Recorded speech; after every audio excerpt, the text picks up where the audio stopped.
감사합니다. 오늘 우리가 함께 나눌 말씀은 갈라디아서입니다. 갈라디아서 3장 23절로 29절까지의 말씀입니다. 갈라디아서 3장 23절로 29절까지 말씀입니다. 제가 가진 성경은 신약성경 306페이지입니다. 갈라디아서 3장 23절로 29절까지입니다.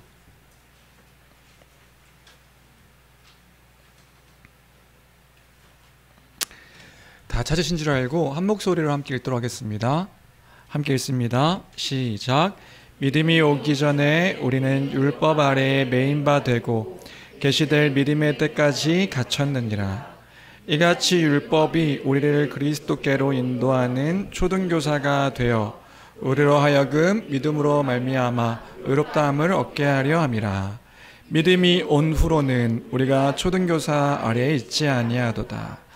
너희가 다 믿음으로 말미암아 그리스도 예수 안에서 하나님의 아들이 되었으니 누구든지 그리스도와 합하기 위하여 세례를 받은 자는 그리스도로 옷 입었느니라. 너희는 유대인이나 헬라인이나 종이나 자유인이나 남자나 여자나 다 그리스도 예수 안에서 하나이니라. 너희가 그리스도의 것이면 곧 아브라함의 자손이요 약속대로 유업을 이을 자니라. 아멘. 아멘. 우리는 계속해서 갈라디아서를 함께 살펴보고 있습니다. 갈라디아서에서 말하고 있는 사도 바울의 복음은 결국 이런 거죠. 율법의 행위로 말미암음이 아니라 오직 예수 그리스도의 그 의를 믿음으로, 오직 그리스도를 믿음으로 말미암아 그 의롭다함을 얻는다. 그 의롭다함을 얻는다는 것이 바울이 말한 그 복음의 핵심 내용이었습니다. 그래서 이 의롭다함을 얻은 자들이 곧 하나님 나라의 백성이 될 수 있다, 백성이 되었다라고 하는 것이 바울이 전한 그 복음의 핵심 주제요 내용인 것이지요.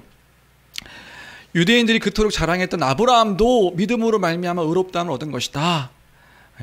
아브라함이 믿었던 그 약속의 자손, 그 예수 그리스도, 결국은 약속의 자손 예수 그리스도를 그도 믿음으로, 물론 아브라함은 그 약속의 자손을 믿은 것인데 그 약속의 자손은 누구인가? 그 결국도 예수 그리스도다. 이렇게 이야기했던 것이 사도 바울이 전한 그 복음의 내용이었던 것이죠. 그 약속을 믿을 때에 의롭다함을 얻었다.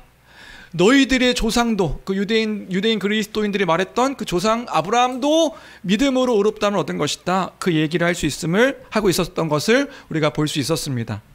그런 맥락에서 우리 지난주에 함께 나눴던 얘기를 좀 기억해 보면 율법에 대한 이야기 함께 나눴습니다. 율법이란 무엇인가?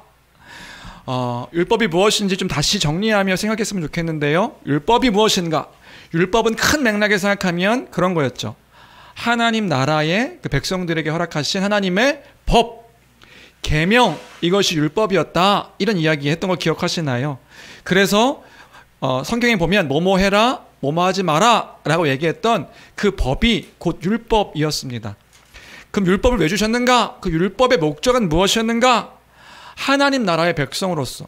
성경의 큰 주제는 하나님 나라인데 성경의 큰 주제일 뿐만 아니라 하나님께서 세상을 창조하시면서 시작되어진, 그리고 다시금 완성되어질 하나님의 나라, 이 땅 가운데 이미 시작되어진 우리에게 하나님 나라의 백성들이 어떻게 살아가야 되는가 라고 할 때에 그 모든, 사실은 이 땅에 살아가는 모든 피조물들의 그 법, 그 윤리, 도덕적인 윤리와 또 그 삶의 모습들이 그 율법을 주신 이유와 목적이었습니다. 그것을 따라 살아가는 것으로 우리에게 주신 법이 율법이었던 거죠.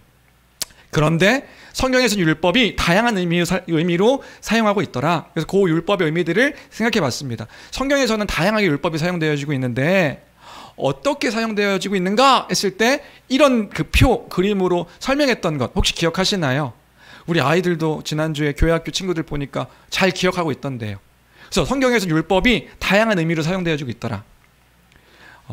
가장 크게는, 기본적으로는 성경의 창세기, 출애굽기, 레위기, 민수기, 신명기 이 5개의 성경을 모세오경이라고 부르는데 유대인들은 이 모세오경을 뭐라고 부르냐 하면 합쳐서 율법서라고 부른다고요. 그래서 율법서, 여기에 뭐뭐 해라, 뭐뭐 하지 마라 라고 하는 명령들이 있는데 이 명령한 것을 율법이라고 가장 기본적으로는 부른다. 그렇죠? 이 안에 하나님의 명령이 유대인들이 이제 조사해 보니까 613가지의 명령이 있더라는 겁니다. 그래서 하지 말아라고 하는 건 365, 365일 뭐 이렇게 외우면 되겠죠. 365개가 있고 나머지 명령이 248개가 있어서 그러한 계명들을 이제 기본적으로는 율법이라고 부른다. 성경에서 율법이라고 부를 때 요 그 모세오경 율법서의 내용들을 율법이라고 계명이라고 이제 부를 수도 있다고 했죠. 특별히 먼저는 하나님께서 이스라엘 백성들, 하나님의 백성인 이스라엘 백성들에게 주신 그 율법을 율법이라고 부르기도 하고요. 그런데 이 율법이 좁은 의미로 사용될 때에 613가지 계명의 기준이 되고 또 근본이 되는 계명이 있었다. 그걸 또 율법이라고 부르기도 하는데 모세가 시내산에서 받았던 두 돌판에 받았던 10개의 계명, 우리가 잘 알고 있는 10개의 계명이 뭐죠? 10계명을 율법이라고 부르기도 하는 거예요. 그러면 이 613가지의 율법과 10계명은 다른 것이냐? 아니라 그랬죠. 10계명이 근본이 되는 법입니다. 그래서 우리로 따지면 헌법 같은. 그래서 10개의 계명이 기본이고 이 기본 계명을 따라 이제 그 어떻게 살아가야 되는지로 확장되어진 게 이 율법서에 나오는 특별히 613가지의 그 계명의 내용들이다. 그래서 이 613가지와 이 10계명은 다른 것이 아닌데 또 성경에서는 이 10계명을 율법이라고 부르기도 한다. 그렇죠? 기억하시죠? 네. 아이고 훌륭하십니다. 그리고 또 이 10계명을 예수님께서 크게 두 계명으로 또 요약해 주셨는데 그 두 계명이 뭐죠? 예, 마태복음 22장에 특별히 마음을 다하고 목숨을 다하고 뜻을 다하여. 이 앞에 수식어가 너무 중요한 것 같아요. 마음을 다하고 목숨을 다하고 뜻을 다하여. 그냥 하나님을 사랑하는 것이 아니라 마음을 다하고 목숨 강조해요. 다하고 뭘 다해요? 마음을 다하고요. 목숨을 다하고요. 내 뜻을 다하여서 누굴 사랑하는 거예요? 주 너의 하나님을 사랑하고 하나님을 사랑하는 거예요. 하나님을 우리 북쉐어링 사랑의 우선순위에 하나님을 사랑하는 게 가장 먼저인 것이지요. 그리고 또 이것이 가장 큰 계명이고 두 번째는 내 이웃을 내 몸과 같이 사랑하라. 이것을 두 개로 요약해 주셨다. 근데 이것도 그냥 나온 게 아니라 구약에 있는 계명들을 끌고 들어와서 예수님께서 가장 큰 두 개의 계명으로 나눠주셨는데 그럼 이게 10계명과 다른 거냐? 아니요. 1계명부터 4계명까지 나 외에 다른 신들을 내게 두지 말지니라로 시작되어지는 그 10계명의 1계명부터 4계명까지가 하나님을 사랑하는데 어떻게 사랑할 수가 있는가에 대한 내용인 거고 5계명부터 10계명까지가 내 이웃을 내 몸처럼 사랑하는데 어떻게 사랑하면 되는데요? 부모를 공경하고 거짓 증언하지 말고 간음하지 말고 살인하지 말고 이렇게 어떻게 사랑하는지에 대한 내용들로 나눠지는 것이 10계명의 내용이다. 결국은 그래서 이 율법을 또 이 계명, 이 예수님께서 말씀하신 계명을 또 율법이라고 말하기도 한다. 그래서 율법의 핵심이 있다고 그랬죠. 율법의 핵심은 뭐예요? 그래서요. 가장 중요한 핵심은 사랑이다. 그래서 사랑이 가장 중요한 하나님을 사랑하고 내 이웃을 내 몸처럼 사랑하고 그래서 성경 그 율법의 가장 핵심적인 그 단어는 뭐냐 하면 사랑이다. 이런 이야기들을 우리 지난주 나눴던 것 같아요. 그래서 이 달을 율법이라고 성경에서는 부른다. 반대로 이 율법을 넓은 의미로도 사용할 수 있다고 그랬죠. 넓은 의미로 사용할 때 하나님의 모든 말씀, 하나님의 모든 뜻 이걸 또한 율법이라고 부르기도 합니다. 그래서 그럼 어떻게 구분해야 됩니까? 성경에서 율법이라는 단어가 나오면 어떻게 그것들의 의미를 생각해야 됩니까? 문맥 안에서 뭘 말하고 있는지를 우리가 생각해야 된다. 그래서 뭐 해야 돼요? 성경을 연구해야죠. 목사만 성경 연구하는 게 아니라 우리 모든 성도가 성경을 연구해야 된다. 그 수요일 금요일에 우리 뭐 하기로 했죠? 성경을 보기로 했죠. 성경을 그냥 보는 게 아니라 성경을 연구하며 성경의 내용들을 함께 생각하는 것입니다. 그래서 이 문맥을 따라 율법의 의미들을 생각해야 된다고 말했고요. 그럼 갈라디아서에서의 거짓 교사들은 율법을 어떤 의미로 크게 사용했는가 했을 때 이제 보니까 특별히 그 기본적인 613가지의 그 율법의 내용들, 특별히 할례, 안식일, 음식 규례 이런 것들을 근거로 해서 그 율법을 지켜야 된다라고 말했던 것을 볼 수 있었습니다. 예수 그리스도 믿는 것도 중요한데 이 의롭다함을 얻기 위해서는 너희가 이 율법을 지켜야 그래야 이스라엘 백성이 너희도 그 약속받은 이스라엘 백성이 될 수 있고 그 이스라엘 백성이 될 때 너희가 하나님 나라의 백성이 될 수 있는 거야. 사도 바울은요. 오직 그 예수 그리스도를 믿음으로 예수 그리스도의 그 의로 말미암아 너희가 의롭다함을 얻는 거야. 하나님 나라의 백성이 되는 거야. 이게 복음이야 라고 사도 바울이 얘기했던 것을 우리가 함께 생각해 보았죠. 그리고 또 우리 율법의 기능이 뭔가, 이게 율법의 의미였다면 율법의 기능과 역할이 무엇인가를 우리 지난주에 세 가지로 생각해 봤습니다. 근데 오늘은 두 가지 가장 중요하게 지금 얘기하고 있는 두 번째 내용을 생각해 보려고 하는데, 근데 먼저 첫 번째는 율법의 기능과 역할이 뭐였느냐 했을 때, 율법 첫 번째 기능은 그 율법을 지킬 때 우리가 영생을 얻을 수 있는 것이었습니다. 율법을 지킬 때 하나님 나라의 백성이 될 수 있게 하는 그 기준이 되는 게 그 율법이었다. 그래서요, 하나님 나라에서 하나님의 법을 지키며 하나님 말씀의 그 뜻과 그 의미들을 따라 살아가는 삶, 온전히 하나님만을 사랑하고 내 이웃을 하나님의 형상대로 창조되어진 그 이웃을 사랑하며 살아가는 그 삶을 살 때 영생을 얻고 영생을 누리며 살아갈 수 있는 그 기준이 되는 것이 율법의 기능이었어요. 그러면 살 수 있는 거예요. 그러면 영생 가운데 하나님 나라 백성이 되어서 살 수 있는 거예요. 그 기준이 되는 게 율법이었다. 그런데 율법에는 두 번째 기능과 역할이 있다고 했죠. 그 두 번째 역할과 기능이 뭐였냐면 하나님의 법이 무엇인지 알려주는, 그러니까 하나님의 법이 무엇인지 깨닫게 해주는 그 법이 율법의 또한 기능이었다고 지난주에 함께 나눴죠. 그리고 더 나아가서 그 하나님의 법을 이렇게 보여줌으로써 어떤 것들을 알게 하는 거냐면 우리가 그런데 하나님의 법을 어기고 있다는 것들을 알려주는, 그래서 우리가 죄인이라는 사실을 알려주는 그 법이 율법의 기능이었습니다.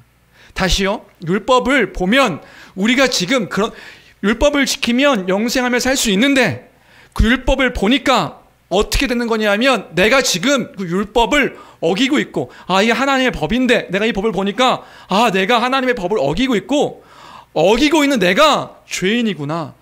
이게 엄청나게 큰 죄구나.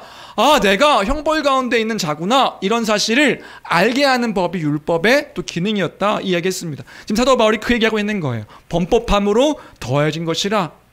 그러니까 이런 거라고요. 율법이 있기 전에는 우리가 이런 태도를 보인다고 했죠. 보통은 그런 태도를 보여. 율법을 잘 알기 전에는요. 난 그래도 괜찮은 사람이지. 나는 좀 나은 사람이지. 나 정도면 그래도 준수한 사람이야. 어떤 사람은 이렇게 이야기하기도 합니다. 저는 죄인입니다. 저는 죄인이에요. 이렇게 말하는 사람들이요. 그래요, 당신은 죄인입니다. 라고 말하면 보이는 반응이 뭔지 아세요? 그래도 당신이 그렇게 얘기하면 안 되지. 내가 죄인이라고. 그래요, 당신 죄인이에요. 뭐? 내가 죄인이라고? 당신이 뭔데 나한테 죄인이라고 그래? 그 마음은 뭐예요? 내가 죄인이 아니라는 생각을 은연중에, 내가 죄인입니다. 너무 죄인이에요. 그러면 그런 기대를 하는 거죠. 괜찮아요. 그래도 당신 그나마 그래도 낫죠. 이런 기대를 하는데, 그래요, 당신은 죄인이에요. 뭐요? 내가 죄인이라고요? 내가 뭐가 죄인이에요? 라고 하는 게 우리의 태도의 모습, 보통은 다 그렇더라고요. 그래도 내가 죄인은 맞긴 한데 그래도 그렇게 나쁜 죄인은 아니지 라고 생각하는 게 우리의 생각이죠. 내가 한 게 있는데, 내가 그래도 보이는 태도가 있는데, 내가 그래도 이런 사람인데, 교회 안에서도요, 내가 적어도 이런 일들을 했는데, 내가 이런 공로가 있는데, 적어도 내가 교회는 빠지지 않고 찬양도 잘하고, 그래도 내가 성경도 읽고, 그래도 내가 기도의 시간들을 확보하고, 내가 예배의 그 순서마다 그 일들을 기억하면서 하는, 내가 복음을 알고 있는 자인데, 내가 어떤 그 교회 안에서 복음을 이만큼 배웠던 자인데, 내가 헌신하며 노력하며 살았는데 라고 하는 마음들이 우리 가운데 있는 거예요. 그런 태도의 모습들이 우리 가운데 있죠. 그런데 그런 사람들에게 율법이요, 그런 역할을 한다고요. 하나님의 법이 이렇습니다. 그 율법을 볼 때마다 알게 되는 거죠. 우리가 잘 기억하여 잘 그 하나님의 법인 율법을 보면 이렇게 알게 되는 거예요. 내가 율법을 지금 범하는 자구나. 내가 정말 하나님 앞에 이게 율법이라고? 하나님 앞에 내가 설 수 없는 자구나. 그 율법의 기능이 그런 거라고요. 내가 보니까 소망이 없는 자였네. 아, 내가 보니까 하나님과 원수된 자였네. 아, 내가 보니까 하나님을 대적하는 자였네. 아, 그건 마음의 법이야. 예수님께서 말씀하셨다고요. 그 마음의 법인 것을 알게 될 때에, 이야, 내가 이렇게 부패한 자였네. 이야, 내가 이렇게 죽을 수밖에 없는 자였네. 내가 이렇게 공고하고 허무하고 이렇게 고통스럽게 있는 것은, 아, 이게 죄 때문이었네. 내가 이 생을 다해서 이 죽는 것이, 아, 이게 형벌 가운데 저주 가운데 당연한 일이었네. 내가 죽을 수밖에 없는 정말 큰 죄인이었네. 이것들을 깨달아 알게 하는 것이 율법의 기능이다. 아, 영원한 형벌 가운데 있는 것이 마땅하구나. 내가 어떻게 주 앞에 설 수 있는가. 내가 감히 하나님 앞에 있으면 이 율법 앞에, 율법이 딱 주어지고 내가 하나님이 어떤 분이신지를 알게 될 때 우리의 반응은 뭐냐면요, 화로다. 나는 망했어. 나는 망하였도다. 내가 어떻게 주 앞에 설 수 있는 것인가. 내가 주 앞에 선다고 나는 망하였다. 나는 죽었다. 이렇게 보게 하는 것이 율법의 기능이라고요. 아무것도 내세울 게 없네. 하나님 앞에서 내가 살 수 있는 존재가 아니었구나. 그것을 알게 하는 것이 율법인데, 거짓 교사들은 그 율법에 다시 갖다 대면서 너희가 의로운 자가 돼야 돼 라고 얘기하고 있는 거죠. 지금 그 이야기를 바울 사도가 얘기하고 있는 거예요. 이게 율법이다.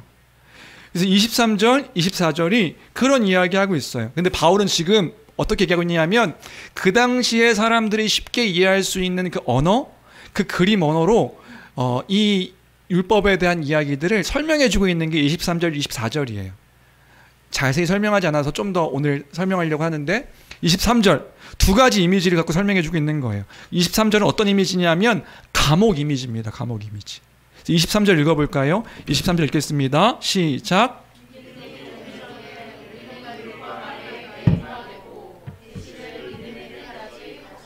네, 여기서 매인다, 갇힌다 이런 게 어떤 의미인가요? 이 언어를 보면 그런 거예요. 경계병을 세워놓고 그 사람을 가둬두는 거. 이게 삥 둘러싸서 그 사람이 빠져나가지 못하도록 감시하는 것.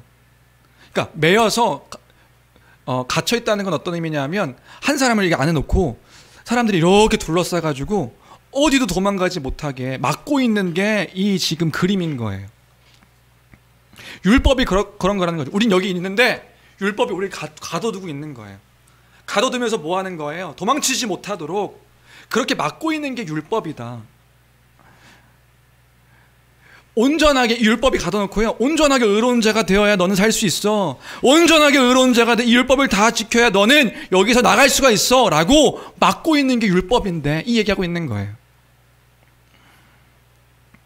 예전에 청년 하나가 있었습니다. 제가 가르쳤던 청년 하나가 있었는데요, 그러니까 이 율법에 대해서 이렇게 오해하고 있는 거죠. 그러니까 예수 믿는 것에 대해서 오해하는 청년이 있었어요. 예수 믿는 게 너무 힘들다는 거예요. 예수 믿는 게 너무 힘듭니다. 왜요? 예수를 믿는다는 건 어떤 사실에 대해서 동의하고 신뢰하니까 어떻게 해요? 그것을 따라 살아가는 것으로 나타나야 되지 않습니까? 이 살아가는 것에 대해서 되게 많이 고민을 하는 거예요. 이 살아가야 되니까 내가 뭘 해도 하면 안 되고, 이것도 하면 안 되고, 이것도 하면 안 되고, 이것도 하면 안 되는 것들로 내가 너무 괴롭습니다. 믿는 게, 이 믿음이라는 게 너무나도 괴롭습니다. 그래서 이 친구가요, 이 신앙생활을 하는 것을 너무나도 힘들어하는 그런 친구를 본 적이 있어요. 그게 유대인들이 갖고 있었던 그 율법에 대한 이해인 거죠. 고통스러워하는 거예요. 왜요? 율법의 기능은 그런 거니까. 이거 안 하면, 이거 하지 않으면 너는 의로운 자가 아니야. 의로운 자라고 얘기할 수 없어. 하나님 나라 백성이 아니야. 네가 진짜 구원받은 사람이라면 이 모든 것들을 다 해야 돼. 다 해야지만이 구원받은 자야 라고 이야기하는 것이 율법에 대한 이해인데, 율법이라는 게 그런 역할을 한다는 거죠. 그런 이해?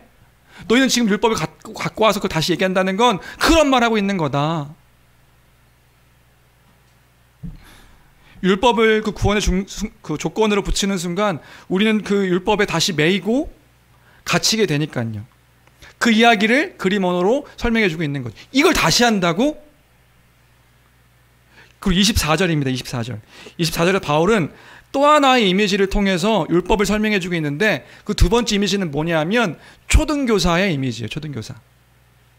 이것은 그 당시의 사람들이 더 잘 이해할 수 있도록 표현한 건데, 24절입니다. 24절 같이 함께 읽겠습니다. 함께 읽습니다. 시작. 이같이 율법이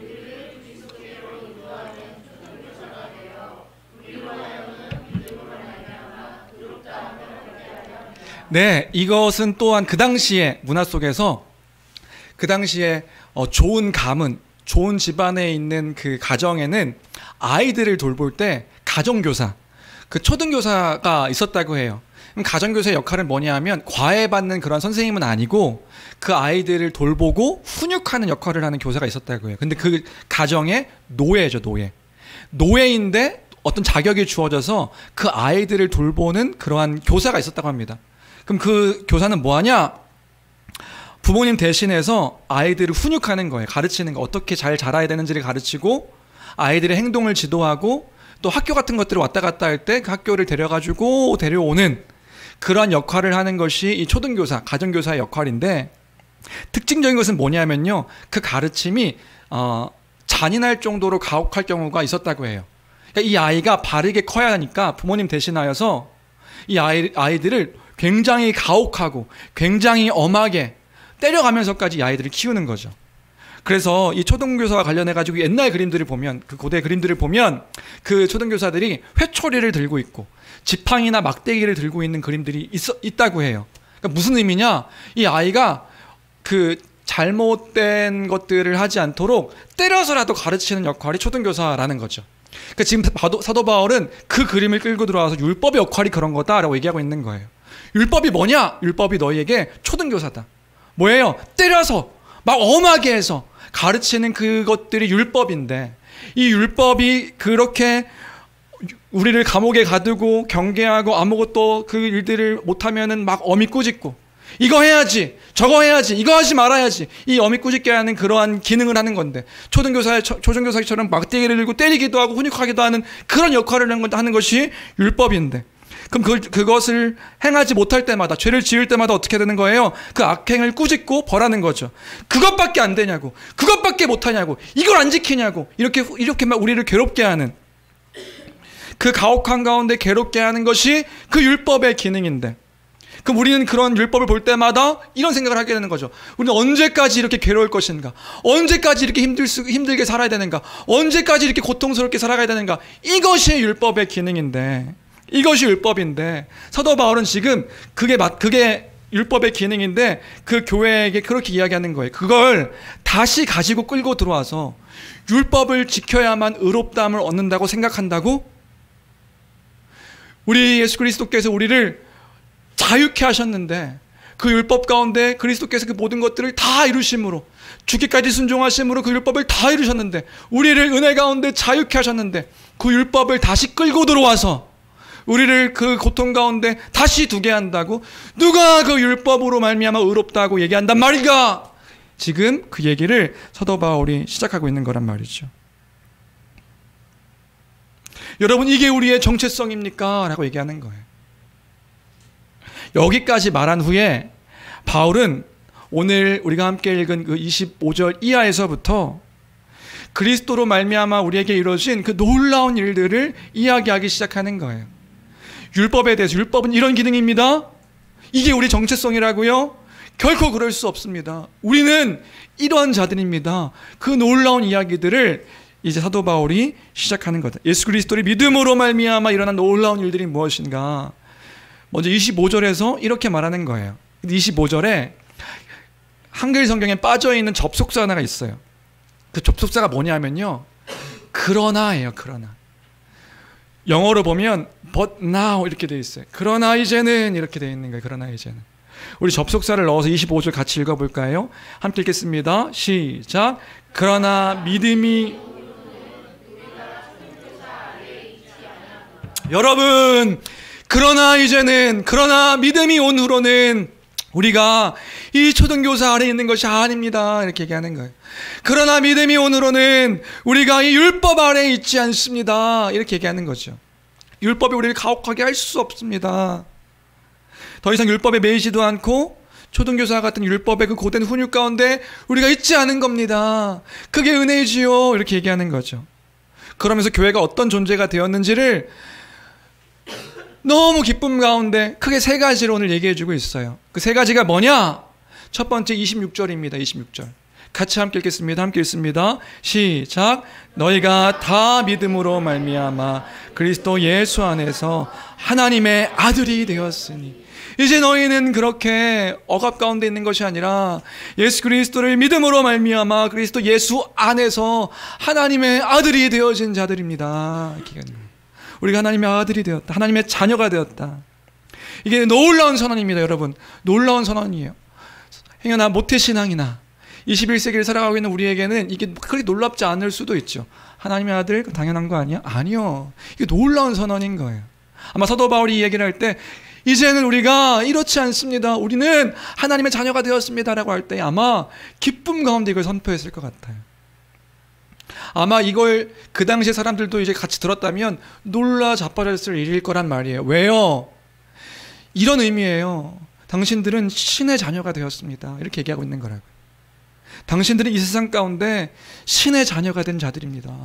하나님의 자녀가 되었다고요. 이건 놀라 자빠질 일이라고요. 우리가 하나님의 자녀, 그 신의 자녀가 되었다니.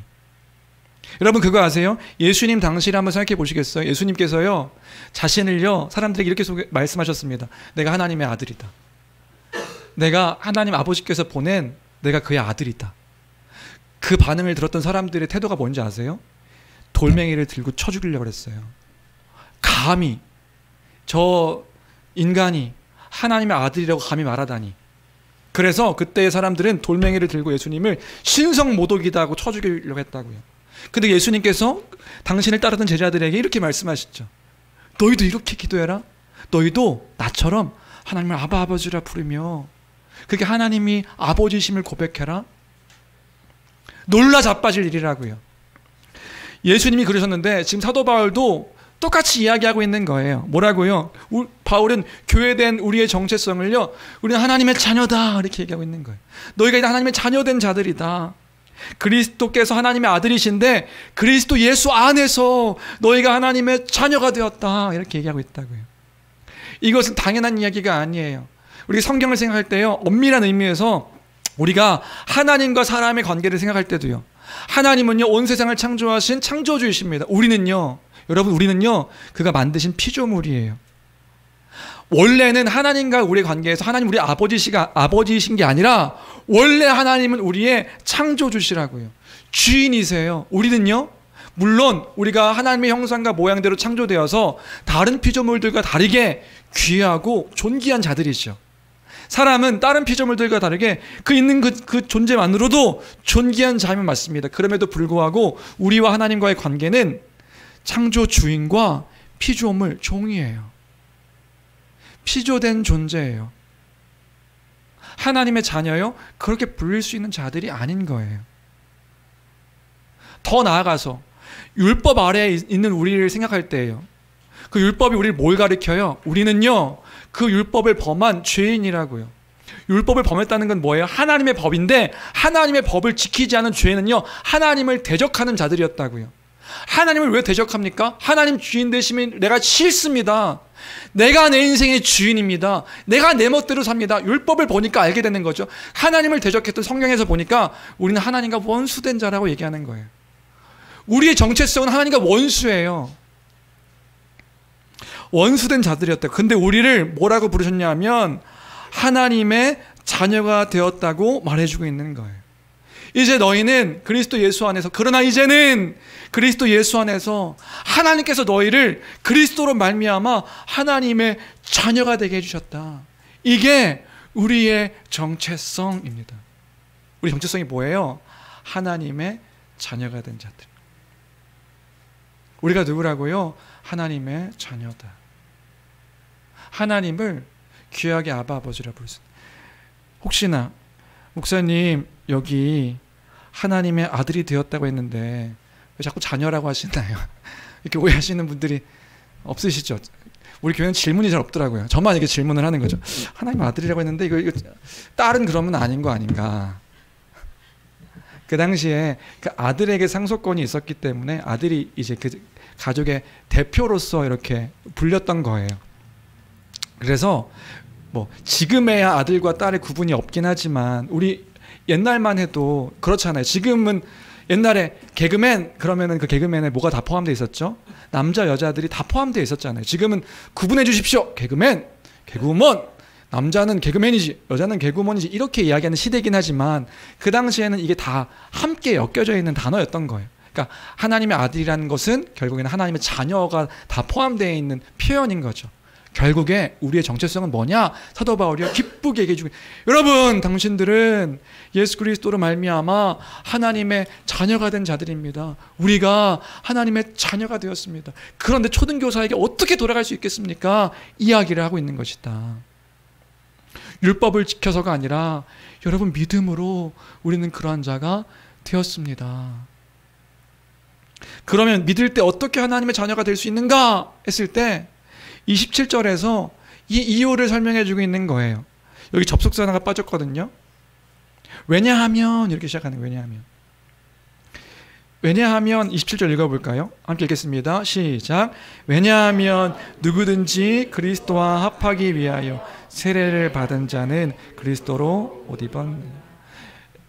그리스도와 합하기 위하여 세례를 받은 자, 이게 더 많은 이야기를 하게 되지만 결국에는 예수 그리스도를 믿는 자, 그 예수 그리스도의 믿음으로 말미암아 우리가 그리스도로 옷 입었기 때문입니다. 이렇게 얘기하고 있는 거죠.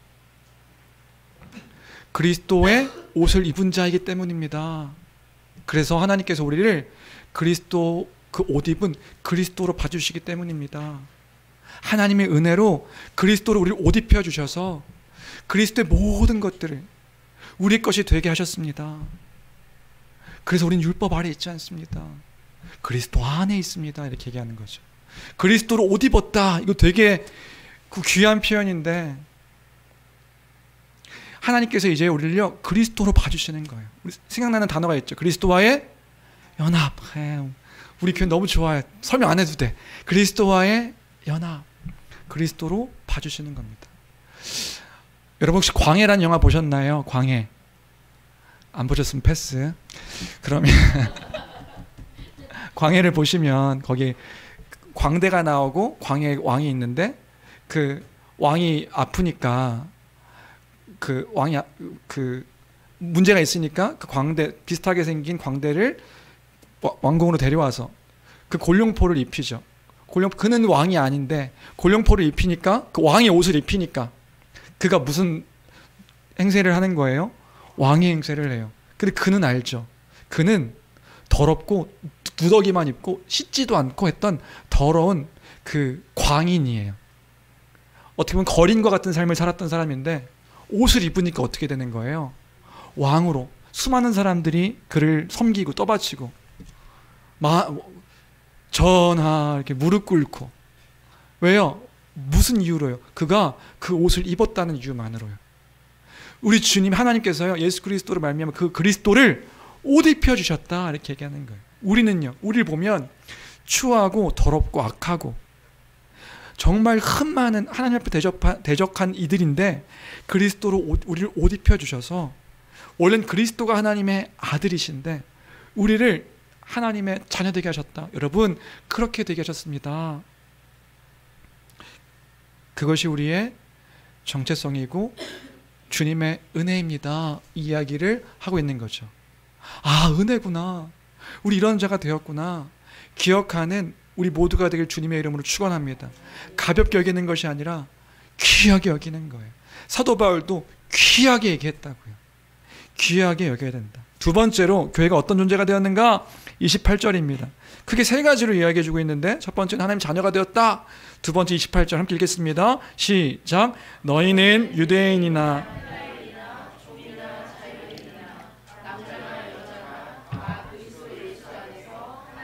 네, 이제 그리스도 예수 안에서 하나님의 자녀일 뿐만 아니라 그리스도 예수 안에서 너희가 다 하나다.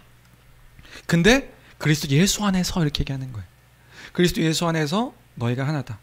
그래서 교회는요 인종의 구분도 없고 계층의 구분도 없고 남녀의 구분도 없고 차별이나 그런 그 차별 없이 평등한 공동체 하나 그리스도 안에서 하나 된 공동체가 교회인 것입니다. 그 선언을 하는 거예요. 구분은 있죠. 구별이 없는 거죠. 구별. 차별이 없는 거죠. 차별. 이 선언 역시 그 당시의 문화를 생각할 때 엄청난 충격적인 표현이라는 거 혹시 이해하시나요? 왜요? 그 당시는 모든 게 다 차별이 있었던 시대거든요. 유대인과 헬라인이 함께하지 않습니다. 유대인과 헬라인은 같이 식사도 하지 않아요. 그리고 갈라디아서 2장에서 그런 일들이 있었죠. 헬라인과 유대인이 식사를 하니까 베드로가 도망을 가요. 왜요? 같이 식사하면 안 되는 사람들이었거든요. 차별이 있어요. 구별이 있어요. 섞여서 함께 어떻게 살 수 있습니까? 종이나 자유인이 있었다고요. 노예와 주인이 있어요. 주인과 노예가 어떻게 함께 할 수 있습니까? 어떻게 같이 겸상을 하며 어떻게 같이 함께 같은 하나라고 이야기할 수가 있겠어요? 남자와 여자와도 차별이 있었습니다. 차별이 있는 그 사회와 문화 속에서 사도 바울은 지금 이렇게 외치는 거예요. 너희가 다 그리스도 예수 안에서 하나다. 우리가 하나된 자들이다. 차별 없는 하나된 그리스도 예수 안에, 그리스도 예수 안에서, 그 연합 안에서 하나된 공동체다. 그리스도 예수 안에 하나이기 때문에 그 교회 안에 있을 때 우리가 다 형제 자매로 그렇게 불리는 하나된 공동체다. 이 이야기를 하고 있는 것일 때 우리가 생각해야 되는 적용점들이 또 많이 있지요. 뭘 적용할 수 있을까요? 우리 교회 안에 있는 우리임을 우리가 기억해야 하는 것이다. 우리가 잊지 말아야 된다. 차별할 수 없는 거예요. 구별해서 뭔가 구분 지을 수 없는 거란 말입니다. 왜요? 그리스도 안에서 하나인 교회이니까. 아, 하나구나. 자신이 가진 그 명예, 그 부의 많고 적음, 학력의 높고 낮음, 실력의 크고 작음으로 차별할 수 없다. 여러분, 우리가 은연중에 올라오거든요. 은연중에 우리가 구별짓고 차별짓는 모습들이 있을 수 있거든요. 이제 우리가 서로 다른 그 환경과 문화 속에 살아갈 때에 우리 안에서 구별짓는 것들이 나는 이 사람과 함께 할 수 있고 저 사람과는 함께 할 수 없어. 어떤 이유로든 그럴 수 없는 교회라는 사실을 이제 그리스도 안에서 너희가 하나가 되었다. 하나 되게 하신 그 주님의 그 말씀을 기억하며 아, 이것이 우리의 정체성이구나. 이게 교회구나. 기억하는 우리 모두가 되길 주님의 이름으로 축원합니다. 그래서 우린 이제 정일국이 아니라 예수 그리스도 안에 있는 정일국으로 보는 거예요. 저만 그렇게 보는 게 아니라 예수 그리스도 그 믿음을 따라 교회가 된 성도들에게 예수 그리스도 안에 있는 서지, 예수 그리스도 안에 있는 성초록 이렇게 보는 거라고요. 여러분, 함부로 대하지 마십시오. 여러분, 그리스도의 모습으로 우리가 주님도 우리를 그렇게 봐주신다고요. 그러니까 우리를 그 누구도 그리스도 안에 있는 자라고 우리가 여겼다면 함부로 얘기하며 함부로 말하며 함부로 태도할 수 없는 것이다. 여러분, 그리스도 안에 있음을, 그리스도 안에 하나임을, 그러니까 이런 거예요. 어떤 사람에게 상처를 줘요, 누가요? 그럼 상처를 주는 건 그리스도 안에 있는 그리스도에게 상처를 주는 것이고, 그리스도 안에 있는 그 사람에게 누군가 나로 인해 상처를 받는다면 그건 나의 상처가 되는 거예요. 이 사실을 우리가 잊지 않아야 되는 것이란 말입니다. 그러니까 내 기준으로 생각하는 것이 아니라 그리스도 중심적으로 그리스도 안에 있는 그 사람을 생각할 줄 아는 하나임을 기억하는 우리 교회가 되기를 주님의 이름으로 축원합니다. 그런 공동체가 되었다라는 것을 선언하는 거예요. 이 놀라운 선언입니다. 놀라운 선언. 우린 다른데 어떻게 우리가 하나가 될 수 있는가? 그리스도 안에서 하나가 되었다. 마지막으로 세 번째, 그리스도 안에서 우리는 아브라함의 씨다 이렇게 얘기하고 있는 거예요. 이게 무슨 말이야? 29절이죠. 29절 같이 읽겠습니다. 시작. 너희가 그리스도의 것이면, 네, 너희가 그리스도의 것이면 곧 아브라함의 자손이요 약속대로 유업을 이을 자 아니라 무슨 말이에요? 너희가 아브라함의 씨다 이렇게 얘기하는 거예요. 근데 기억해 보세요. 아브라함의 원래 씨는 누구였죠? 이삭이죠. 근데 사도 바울이 갈라디아서 3장 몇 절인가요? 자, 다음 3장 16절 맞나요? 16절? 아, 감사합니다. 16절 같이 함께 읽어보시겠어요? 같이 읽겠습니다. 시작. 이 약속들은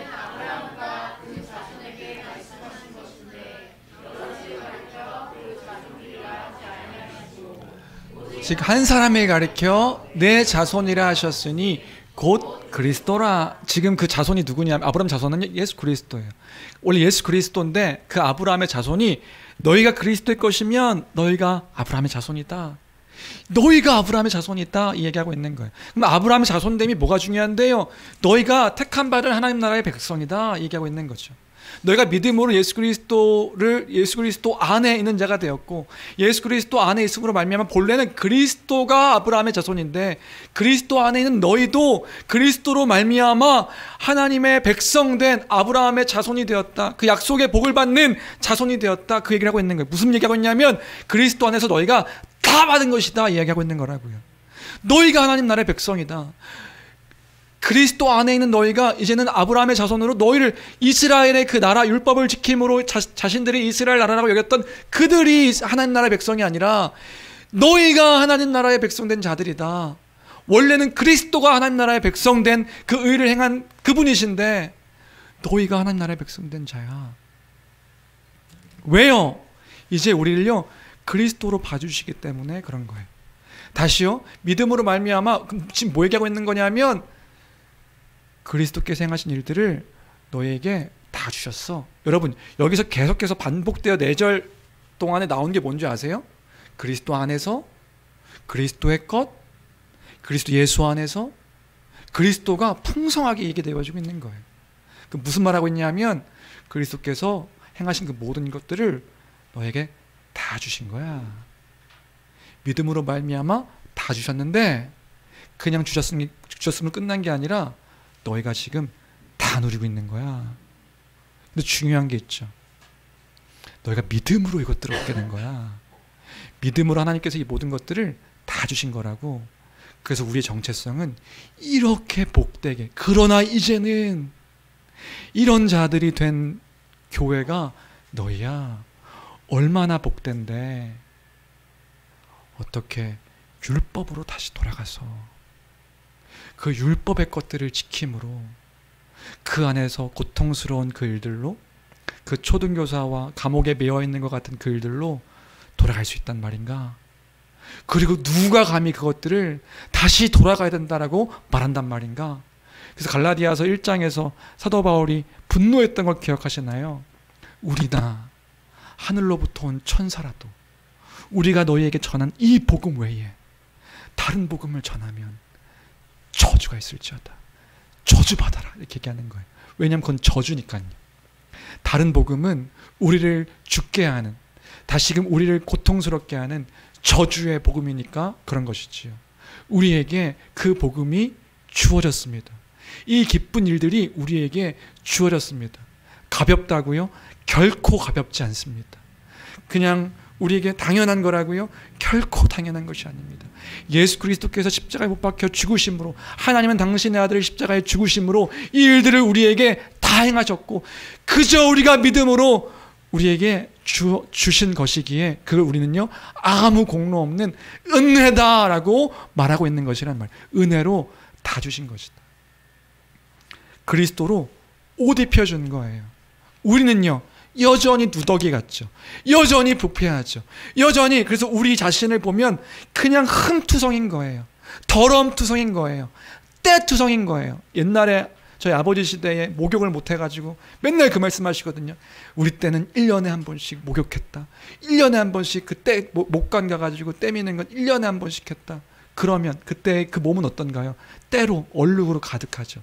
근데 그때 새 옷을 입히면 어떻게 되나요? 그것들이 다 가려지는 것처럼 우리를 그렇게 주님이 그 은혜로 다 그리스도 안에 그리스도로 말미암아 다 허락해 주셨다. 그것이 은혜인 것입니다. 그 은혜를 누리는 자가 되었음을 잊지 않고 감사하며 고백하는 우리 교회, 우리 모두가 되기를, 그 복음의 크리스찬이 되기를 주님의 이름으로 축원합니다. 그게 우리의 정체성입니다. 율법이 우리 더 이상 정죄할 수 없습니다. 하나님의 자녀가 되게 하셨다. 그리스도 안에서 하나가 되게 하셨다. 그리스도로 인하여 아브라함의 자손, 하나님 백성이 되게 하셨다. 아, 그렇구나.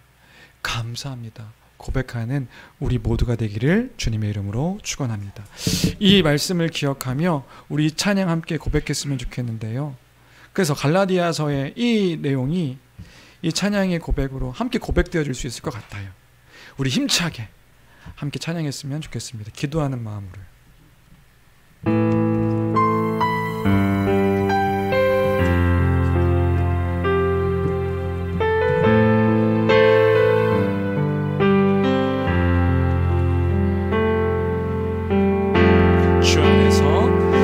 주 안에서 내 영혼 다시 태어나 이전 것은 지나고 새롭게 됐네. 죄로 물든 내 모습 예수와 함께 죽고 부활 생명 내 안에 새로운 삶이 열렸네.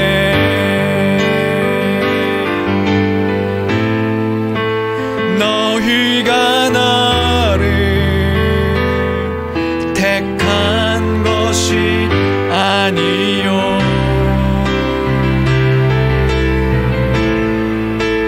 내가 너희를 택하여 세웠나니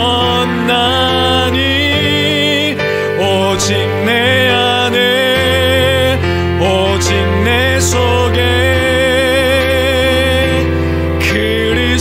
그리스도가 사네. 오직 내 삶에 오직 내 맘에 그가 주인 되셨네.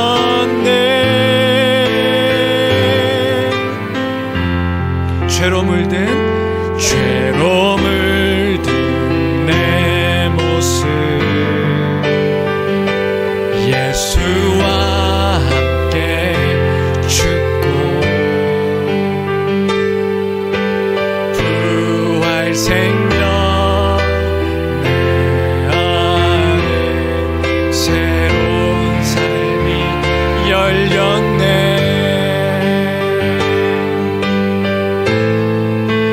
내가 나를 택한 것이 아니요 내가 너희를 택하여 세웠나니 오직 내 안에 오직 내 속에 그리스도가 사네. 오직 내 삶에 오직 내 맘에 그가 주인 돼. 오직 내 안에 오직 내 속에 오직 내 안에 오직 내 속에 그리스도가 사네. 오직 내 삶에 오직 내 맘에 그가 주인 되셨네. 내 생명 그 안에 그의 생명 내 안에 나의 삶이 이전과 같을 수 없네. 내 생명 그 안에 내 생명 그 안에 그의 생명 내 안에 나의 삶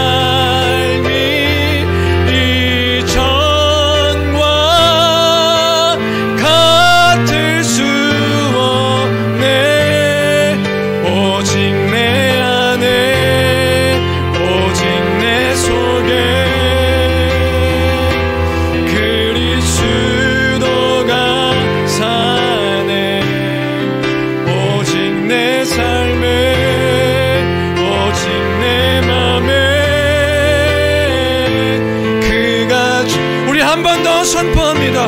오직 내 안에, 오직 내 속에, 오직 내 안에, 오직 내 속에 그리스도가 사네. 오직 내 삶에, 오직 내 맘에 그가 주인 되셨네. 이 시간 함께 기도하길 원합니다. 그가 우리 안에 삽니다. 그가 그리스도로 말미암아 옷 입혀주셨습니다. 모든 것들을 우리에게 다 허락해 주셨습니다. 우리가 더 이상 그 율법의 정죄 앞에 있을 수 없습니다. 우리가 그리스도 안에서 하나님의 자녀가 되었습니다. 그 귀한 자녀로 우리를 택하여 주셨습니다. 그렇게 도와주십니다. 하나가 되게 하셨습니다. 아브라함의 씨, 이제는 우리가 아브라함의 자손으로 하나님 나라의 백성 되게 하셨습니다. 다 주셨습니다. 다 주신 겁니다. 주님 감사합니다. 주님 그 은혜를 잊지 아니하며 오직 내 안에 그 그리스도가 주인 되어 살아가는 삶으로 살게 허락해달라고 우리 간절한 마음으로 말씀 생각하며 기도하겠습니다. 기도하시겠습니다. 하나님 아버지 감사합니다. 주님 예수 그리스도로 말미암아 우리는 누더기 같고 그 누더기 옷을 같은 그 추하고 그 더럽고 악한 부패한 우리의 모습이지만 주님 우리는 주님을 대적하며 그 원수와 같은 삶을 살아가는 우리의 모습이지만 예수 그리스도로 말미암아 우리를 주여 새롭게 하여 주셨습니다. 하나님 우리가 감히 하나님 아버지를 아바 아버지라 부르며 그 가운데 우리의 정체성을 따라 살게 허락해 주셨습니다. 주님 은혜입니다. 누가 우리를 그 율법의 정죄 가운데서 주하나 정죄하리요. 주님 우리는 더 이상 주님 그 가운데 있지 아니합니다. 주님 그 은혜를 따라 살아가는 삶이 되게 도와주옵소서. 우리의 교회됨이 무엇인지를 생각하며 하나님 아버지 우리는 아브라함의 그 자손이 아니지만 예수 그리스도로 말미암아 우리를 그 자손 되게 하심으로 하나님 나라의 그 거룩한 백성 삼아 주셨습니다. 하나님 은혜입니다. 그 은혜 가운데 거하며 살아가는 자입니다. 내가 누구이기에 내가 무엇이기에 하나님 그 일들을 우리에게 하셨는지요. 주님 우리의 모습을 보면 그 율법 앞에 우리의 모습을 보면 너무나 부끄러워 또 숨고 싶은 우리이지만 하나님 이제 우리를 그리스도로 봐주시기에 그리스도로 옷 입은 자로 봐주시기에 아니 그리스도의 옷으로 입혀주셨기에 우리는 아담과 하와 같이 나뭇잎으로 그 부끄러움을 수치스러움을 가리지만 이제는 우리가 담대히 주 앞에 나아갑니다. 하나님 감사합니다. 하나님 감사합니다. 하나님 우리의 감사의 유일한 이유 예수 그리스도 그 십자가의 복음 앞에 그 부활의 복음 앞에 하나님 아버지 우리가 이제는 옛 것과 같이 살 수 없습니다.